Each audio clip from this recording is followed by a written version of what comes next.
Hello viewers, कैसे हैं आप। आज से तकरीबन 2 माह पहले मैंने एक वीडियो बनाई और उसका टाइटल था balance portfolio, what is balance portfolio, something like that.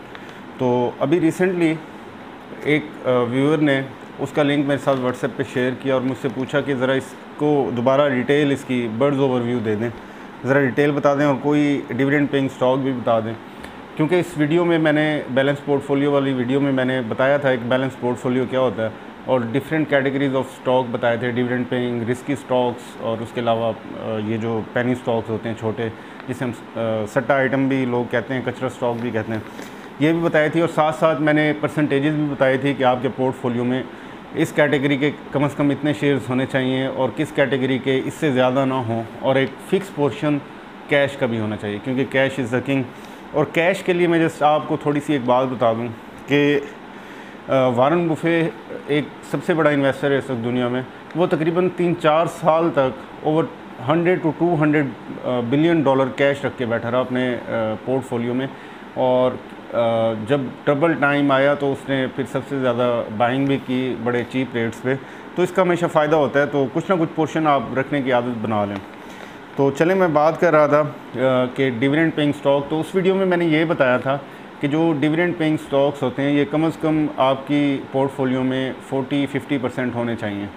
और इसके अलावा जो रिस्की आइटम्स होते हैं जिनका क्या कहते हैं उसे, डैमेज कंपनी होती है। एक डैमेज स्टॉक और डैमेज कंपनी में फ़र्क होता है, वो भी आपको बताता हूँ। तो डैमेज जो कंपनी होती है उसके 20 या मैक्सिमम 25%, बल्कि बिलो 20% होने चाहिए। ये आप खुद कैलकुलेशन कर लें क्या बनता है आपका। जिस तरह हैस्कोल है और ये एक डैमेज कंपनी बन चुकी है। और डैमेज स्टॉक क्या होता है कि कंपनी बड़ी साउंड होती है HBL की तरह, लेकिन जो उनको पेनल्टी पड़ी उसकी वजह से कुछ अरसे के लिए, चंद सालों के लिए, या इस तरह कह लें, उसके शेयर प्राइस कम हो गई, प्रॉफिटेबिलिटी कम हो गई, लेकिन ऑपरेशंस की प्रॉफिटेबिलिटी बढ़ती जा रही है। ये होता है डैमेज स्टॉक। तो डैमेज स्टॉक अच्छा होता है इन्वेस्टमेंट के लिए। डैमेज कंपनी में सट्टा होता है, लग गया तो लग गया, ना लगा तो ना लगा। फिर अब लोग क्या करते हैं, उसके बाद मैं FFC स्टॉक चुना है, इस पे बात करेंगे थोड़ी सी इसकी प्रॉफिटेबिलिटी के बारे में। लेकिन पहले आपको गलतियाँ बता दूँ। लोग क्या करते हैं कि स्टॉक मार्केट में अकाउंट ओपन किया, फेसबुक के 4, 5, 8, 10 फोरम ज्वाइन किए, वहाँ पे सारा दिन सट्टा आइटम डिस्कस हो रहे थे क्योंकि they are carried away by the fluctuations of stock के हैस्कोल 30 का था, 10 पे आया, ले लो। प्रॉफिटेबिलिटी नहीं देखी, एक दिन भी इसके ऑपरेशंस पे नज़र नहीं मारी, कोई रिसर्च नहीं की, कुछ नहीं किया। बाद में they are glued to the screen, रोज़ बैठे हैं, देख रहे हैं वो कितने पैसे ऊपर चला, कितने पैसे नीचे चला गया। हर बंदे को जिसने चैनल बनाया हुआ है, चाहे व्हाट्सएप ग्रुप बनाया हुआ है, चाहे फेसबुक ग्रुप, यही पूछ रहे हैं कि ये आज कितने पे होगा, ये आज ऊपर जाएगा, नीचे जाएगा, फ़लाँ न्यूज़ का क्या इफ़ेक्ट है। और रीज़न क्या है कि सारे पैसे उसमें डाले हुए हैं।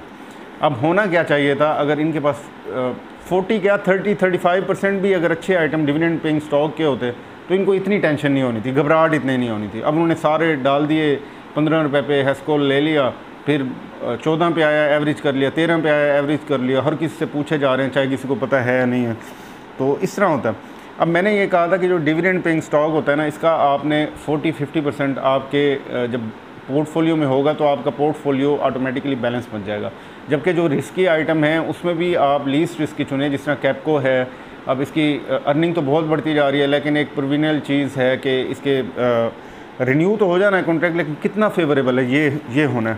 तो साथ ही जो कचरा आइटम है उनमें भी आप ऐसे चुने जिनके ऑपरेशंस अच्छे हैं, के इलेक्ट्रिक है, ये इस तरह के और हैं। FFC की बात करते हैं। FFC की ऐसे बर्ड्स ओवरव्यू आपको देता हूँ कि एक अच्छी कंपनी क्या होती है। ये ऐसे ही नहीं डिविडेंड दे देते, इनके पास कोई ऐसे ही पैसे नहीं, ख़जाना नहीं हाथ आया हुआ, ये कमाते हैं और इनकी कंपनी बड़ी स्ट्रॉन्ग है। इसका फ्री फ्लोट 55% है, मार्केट कैप 141 बिलियन की है, ह्यूज जायंट, आपको पता लग गया होगा। इसके अलावा सब्सिडरीज़ हैं, इसमें FFBL है, फौजी सीमेंट है, FCCL जिसे कहते हैं। आगे FFBL की सब्सिडरीज़ हैं, फौजी फूड, फौजी मीट, और अनलिस्टेड, अभी लिस्टेड नहीं है, फौजी पावर कंपनी FFBL की है। तो इन सब से जो प्रॉफिट आता है तो FFC को शेयर मिलता है उसमें, समझ रहे हैं आप। इसके अलावा FFC के और भी कई चीज़ें हैं, जैसे जो कि लिस्टेड नहीं है, पब्लिक प्राइवेट पार्टनरशिप है थरकोल में, और इस तरह की कई चीज़ें, कई पावर जनरेशन के हैं, फौजी पावर है, इस तरह की चीज़ें।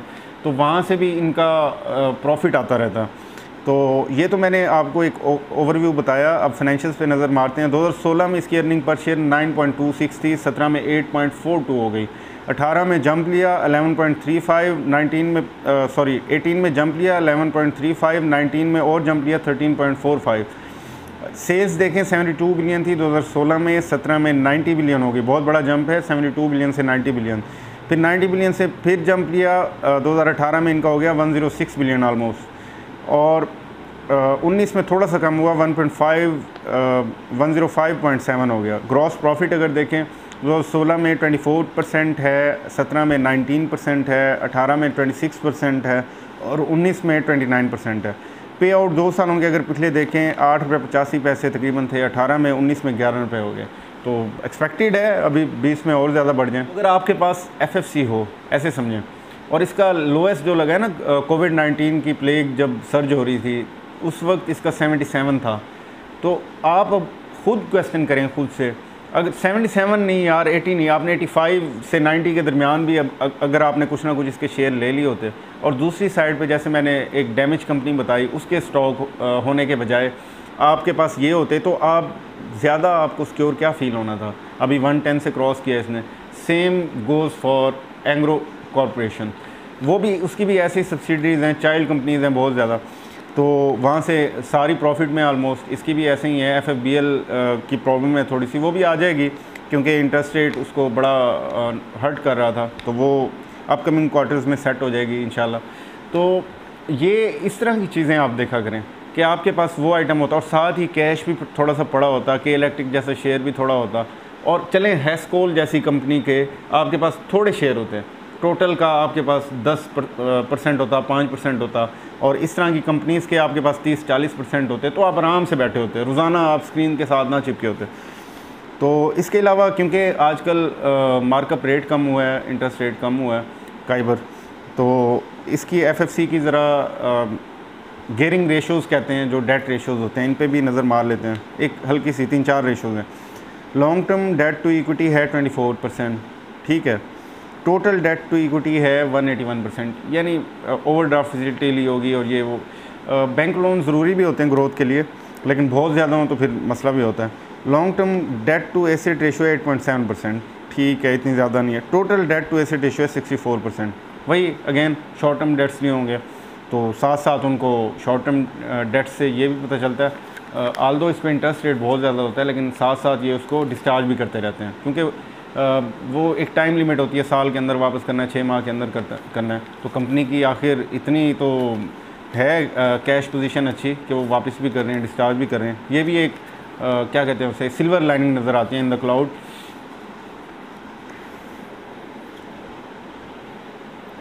दूसरी साइड पे आप देखें कि आपके पास अगर कोई जिस तरह मैंने बताया डैमेज कंपनी हो और उसके पास कैश भी ना हो, उसकी सेल्स भी डिक्लाइन कर रही हूँ, अगर किसी कंपनी की सेल्स सर्च कर रही है और साथ साथ कॉस्ट भी सर्च कर रही है, तो वो इतना वरीसम नहीं होता, क्योंकि जब सेल्स बढ़ रही होती है ना, बहुत ज़्यादा जंप लें और एक्सपोनेंशियल ग्रोथ आ रही हो सेल्स में, तो उसके बाद उस टाइम पे चाहे कितनी भी अच्छी मैनेजमेंट हो, फौरी तौर पे कॉस्ट कंट्रोल नहीं होती, वो भी साथ साथ जंप कर रही होती है।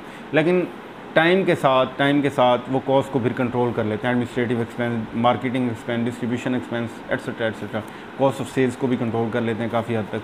लेकिन अगर कंपनी ही डैमेज हो, उसकी सेल्स डिक्लाइन कर रही हो, प्लंजिंग हो रही हो, प्रॉपर ऐसे ही नोज़ डाइव कर रही हो, बिल्कुल नीचे जा रही हो, तो उसके बजाय चलें, आपको अगर आपकी रिस्क एपिटाइट है, आपको लग रहा है कि यार मैं प्रो बंदा हूँ और मुझे रिस्क लेने की आदत है, और ये शेयर जितनी तेज़ी से प्लंज कर रहा है ऐसे ही ये स्काई रॉकेट करेगा, तो मैं थोड़ी डाल लेता हूँ, तो फिर आप एक परसेंटेज बना लें ना, आप सारी की सारी इन्वेस्टमेंट उसमें ना डालें, डूब भी तो सकती है, आपको ये भी तो पता है।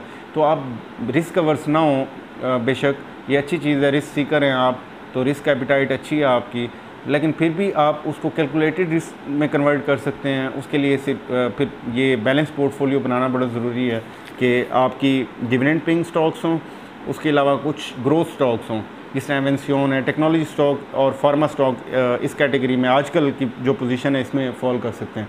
वो ग्रोथ स्टॉक्स ऐसे होंगे कि वो डिविडेंड चाहे ना दें या बहुत कम दें, तो लेकिन उसमें ग्रोथ आपको नज़र आ रही है और अच्छे रेट पे आपको मिल गए। तीसरे नंबर पे फिर ये जो रिस्की स्टॉक हैं, सट्टा आइटम है, फजूल किस्म के शेयर हैं, ये आपको लगता है कि 10 रुपये का 15 रुपये का मैंने हैश कॉल लिया, ये 30 40 50 पे जा सकता है। अच्छा, तो ये आप, लेकिन कम होगा ना तो फिर लॉस भी आप टॉलरेट कर लेंगे, बेयर कर लेंगे। और फिर चौथे नंबर पे वो आपके जो पेनी स्टॉक हैं, कचरा आइटम है, उनमें भी देख के आप ले सकते हैं, PIA ले सकते हैं, के इलेक्ट्रिक ले सकते हैं कि अच्छा यार साल 1.5 साल रखेंगे तो ये डबल हो जाएगा। तो ये था आज का session. If you guys have any kind of query you can leave that in the comment section below. और मुझे आपके फीडबैक का बड़ा इंतज़ार भी रहता है and I really value your questions and feedback. कोई क्वेश्चन हो बिला झिझक आप मुझसे पूछ सकते हैं। Thank you very much.